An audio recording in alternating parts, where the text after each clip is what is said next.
Ed ecco il sesto episodio della vloggata filippina, la serie in cui racconto il mio viaggio nelle Filippine. Le bare appese, il maltrattamento di cibo italiano, la visita a Baguio e Sagada, un po' di street food e il colorato quartiere di Stobosa sono alcuni degli ingredienti della puntata di oggi. Il contatore delle spese era arrivato a circa 970 euro. Senza cincischiare andiamo subito alla vloggata. Inizia una nuova giornata qui a Sagada. È il momento di vedere l'attrazione principale, secondo me, di Sagada, o quantomeno la cosa che reputo più interessante che mi ha portato fino a qui. Dopo 7 giorni è la prima giornata completamente limpida.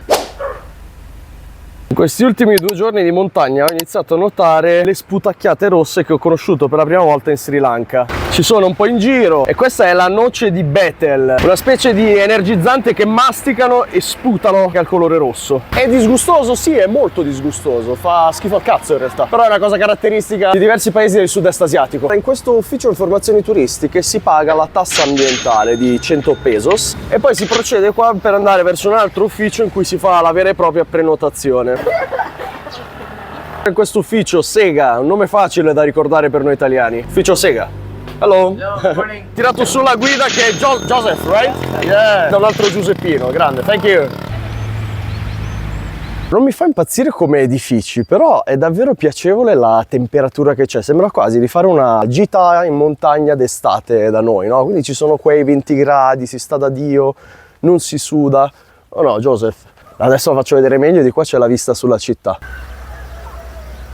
Qua ci sono un po' di pini, qua c'è la biglietteria, si pagano 10 pesos e bisogna far vedere questo, la tassa ambientale che ho pagato prima. Prima di tutto si passa da qui, che è il cimitero moderno. E poi stiamo andando a raggiungere le Hanging Coffin di Sagada. Tutte le tombe sono rivolte verso il sorgere del sole. Sembra di essermi teletrasportato. Fino a ieri ero in montagna, sì, ma comunque vedevo della vegetazione più tropicale. Qua mi sembra di essere proprio in Italia. Ok, siamo arrivati alle prime bare, non mi aspettavo di trovare 2 teschi. Queste non sono appese. Prima la tradizione era questa, di mettere le bare dentro delle grotte. Poi negli anni 50 hanno iniziato ad appenderle. Eccole qua, in meno di mezz'oretta le abbiamo raggiunte. Le famose Hanging Coffin di Sagada. Bare appese su questa roccia. Ci sono bare più lunghe e ci sono queste bare più piccole. Non sono bare di neonati, ma sono bare di persone che sono state messe all'interno rannicchiate in posizione fetale. E come mi diceva, le bare sono messe a circa 4 metri di altezza per facilitare l'ingresso in paradiso. Se ne vede una anche lì in alto, una croce, non riesco a capire, credo che dietro ci sia una bara che probabilmente si è rotta. Sicuramente qualcosa di interessante da vedere che, boh, non so se esiste da qualche altra parte nel mondo. Sconsiglio di prendere la guida, è un po' una cagata. Il percorso è veramente semplice. Le informazioni che mi ha dato le avevo già trovate su internet, quindi non mi ha dato quel valore aggiunto in più. A differenza delle risaie di ieri, invece, in cui la guida è fondamentale per non perdersi in mezzo a quei 1000 sali e scendi. A Sagada c'è di tradizionale anche la lemon pie e questa è la Lemon Pie House. Che carino anche il posto, tutto in legno. Ah, dovrebbe essere che odore di limone che c'è qui dentro. Ah, dovrebbe essere questa qui. Ecco qua, la Lemon Pie di Sagada. È morbidissima, sopra sembra tipo panna montata quasi. È il momento di abbandonare la Macugnaga filippina per andare verso Baguio, la prossima città. Ci sono 6 corse giornaliere che vanno a Baguio, il bus ci impiega 6 ore. E questo qui è il bus che mi porterà a Baguio. Si prende in questa zona che si chiama Terminal. Dove c'è il terminal partono tutti i bus. Porto anche 2 siomai che sono il mio piatto preferito. È stata una rapida permanenza qui a Sagada, ero interessato solo alle bare appese. C'è molto altro da vedere se uno è interessato. Sigla, destinazione Baguio.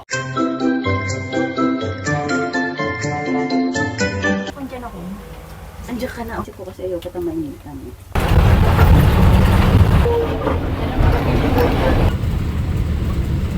Che carina questa macelleria, c'è anche il faccione del maiale che mi guarda. Buongiorno, ciao carino. Questa macelleria l'ho trovata qui mentre facevo una passeggiata con questa pausa di 15 minuti.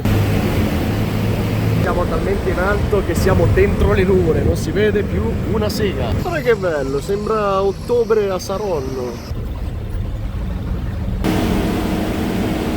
arrivato a Baguio, la penultima tappa di questo interminabile viaggio. Mi dà l'impressione di una città veramente caotica e incasinata. Raggiungo adesso il posto dove dormo, così posso lasciare lo zaino. Ed in quel momento mi si era scaricato il microfono, quindi ho registrato queste clip senza audio e commenterò da gorla minore lo schifo che stai vedendo. Questo è un angolo di cibo italiano, vedi che bella questa pasta con prosciutto, non saprei che cos'è di preciso. Queste sono tipo lasagne. Per non parlare di questo crimi pesto, insomma qua hanno deciso di uccidere la cucina italiana. Ammetto che non ho saputo resistere, ho visto queste pizze e ho deciso, vabbè, una la devo provare, quindi c'è l'assaggio della pizza anche. Ho optato per una pizza al ragù e una pizza pepperoni che in realtà sembra pizza con frutta candita. Non ricordo esattamente cosa ho detto, ricordo solo che il gusto era molto dolce, un po' come tutto il cibo filippino. Disgustosa ma dolce, diciamo. Bene, torniamo al racconto live. La mia camera di Baguio, camera per le prossime 2 notti. Praticamente l'appartamento diviso, la porta non la posso aprire, non la possono aprire loro, ma lì ci vivono i proprietari. La cucina, la doccia che a sorpresa non è una cagoccia, sia perché c'è la tenda, sia perché c'è quel divisore, quindi tecnicamente no cagoccia. Di qua c'è la camera con un letto molto semplice, una tenda, c'è un altro letto e una tamarrissima tenda leopardata. Tocco più particolare è sicuramente questo quadro, ma non solo. Questa specie di quadro fatto appunto croce con delle frasi che credo siano prese dalla Bibbia. E niente male anche la tazza di Rommel Padilla che non ho idea di chi sia. Girettino serale per Baguio e mi dirigo verso la zona del night market. Dovrebbe esserci un night market interessante qui a Baguio. C'è anche il kebabaro. Anche qua tanta presenza di cibo coreano. Per chi ama la Corea del Sud, venire nelle Filippine è un buon mix di cucina filippina e coreana. Questi sono i tteokbokki, mamma che buoni. C'è anche la monetina da 10 won. Io avevo mangiato la versione quella formaggiosa. Qua invece stanno friggendo pelle di maiale e ostriche alla griglia. La pizza ancora, quella è pasta. E qua c'è invece fritto vario, dal pesce ai gamberi a pezzi di maiale vari. In questo spiazzale c'è il mercato notturno vero e proprio che apre alle 9, adesso sono le 8, quindi stanno iniziando ad allestirlo. Bella Pikachu! Qui c'è una specie di autodromo, bimbi e non solo possono noleggiare qualsiasi tipo di mezzo e usarlo in questo rettilineo. Adesso provo il sago, queste sono tipo credo palline di tapioca. Poi gli mette dentro questa roba che sembra smegma, no non è vero, sembra panna cotta tipo, spero che sia tipo panna cotta. Poi lo puoi insaporire con quello che si vuole, cioccolato, ube, io ho scelto la fragola che è strawberry, vai di sciroppo alla fragola, tac. Credo sia completo. Mi aspettavo una roba fredda, invece già toccandolo al bicchiere si sente che è caldo, tiepido. Buono. Sì, è una specie di panna cotta con delle sfere all'interno al gusto di fragola, quindi buono. Qui c'è poi questo laghetto artificiale dove si divertono ad andare in giro con le barchette.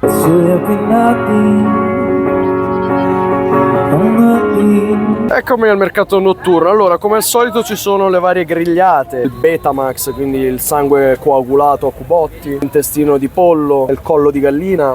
Questa è la testa di gallina. Tutta questa coda invece è dove c'è il cibo coreano, che a quanto pare piace tanto anche a loro. Belli questi spiedozzi invece da 30-40 cm circa, ci sono di pollo e anche di maiale.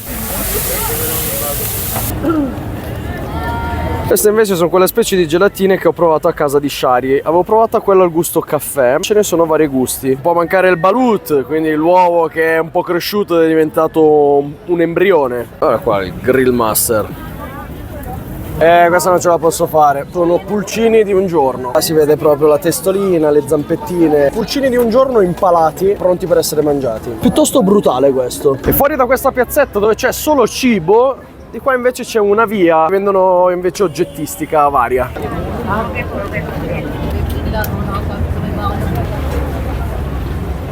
Molto intelligente questa cosa che il mercato lo puoi percorrere solo a scendere in un'unica direzione, quindi entri da questo lato e poi scendi, così non si crea troppo casino. Bravi!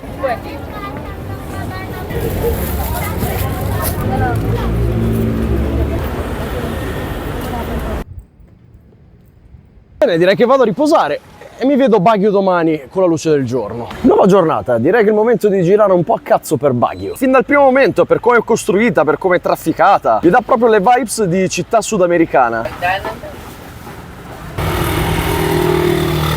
Qui c'è questa simpatica chiesa, ma non posso entrare perché c'è il carro. Anche Baguio è una città di montagna come le ultime due in cui sono stato, Batad e Sagada, circa 1500 metri sul livello del mare. Qui la temperatura difficilmente supera i 26-27 gradi, quindi per questo motivo che molti da Manila vengono qui per rinfrescarsi un pochettino, perché è una città piuttosto fresca. Poi in giro sto continuando a vedere questi cartelli, la versione filippina di Luzon della Lega Nord. Che bell'esercito di jeepneys! Ma ragazze, così vi voglio, pazza in culo! Di più! Sì, matte! Ora sì che ci siamo. È la prima volta che vedo dei vasi struzzo. Bella idea, mi piace. Balletti a parte, questo è il parco dove ero ieri sera. Questo è il laghetto dove le persone facevano il giretto con la barca. C'è un importante esercito di cigni.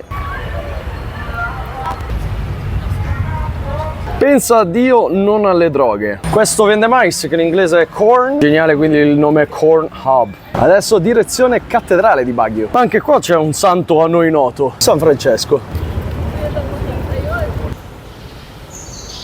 Mi aspettavo qualcosa di più all'interno, non male queste vetrate. È lui un incrocio tra Gerry Scott e Papa Francesco.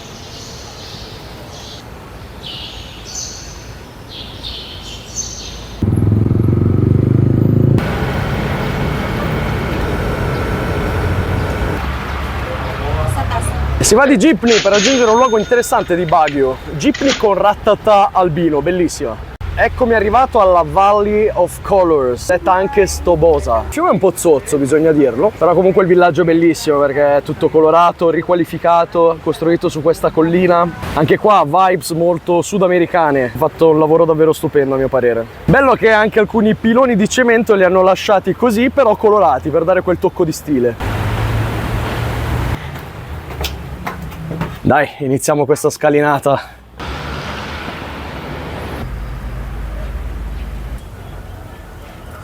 Anche qui in questo contesto sono riusciti a costruire un campettino da basket.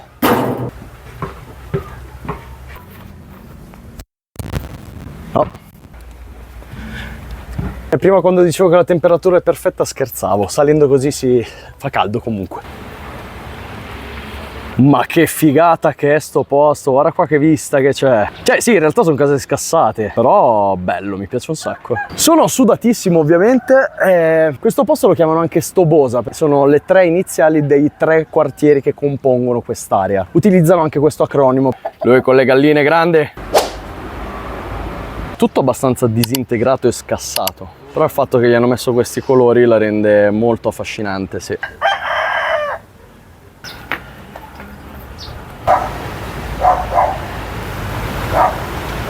Adesso sono salito dall'altro lato della collina per vedere il villaggio colorato di Stobosa.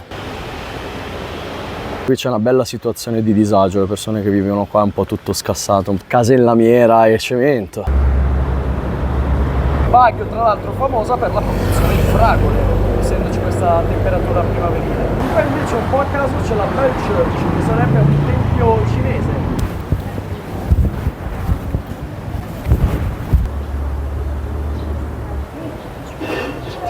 Il prezzo dell'ingresso è simbolico di 20 pesos. E questo è l'ingresso. Mi puzza di tresciata, però voglio dargli comunque una chance.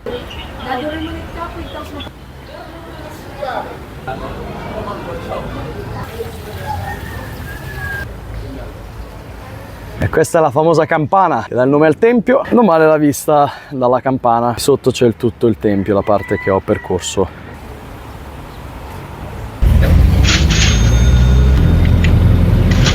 Sono tornato a fast food che ho provato la prima sera, Mang Inasal, che mi piace molto. Ho preso spiedini di maiale, del riso giallo e una salsa alle arachidi. Non ho ancora preso l'alo alo, che è il tipico dolce, che c'è un misto di tutto, gelato all'uve, un po' di fagioli, robe zuccherate. E lo fanno anche qua da Mang Inasal. Alo alo significa tutto mixato insieme e diventa questa sbobba inguardabile. Bellissimo che c'è il tizio che va in giro a fare il refill di riso. Qua il riso è limitato.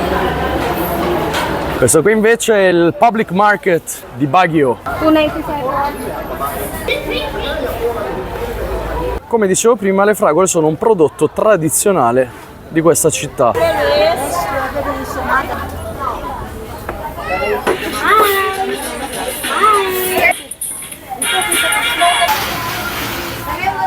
C'è anche questo negozio che vende i vestiti tradizionali. Chiaramente non vanno in giro vestiti così, ma sono quelli storici.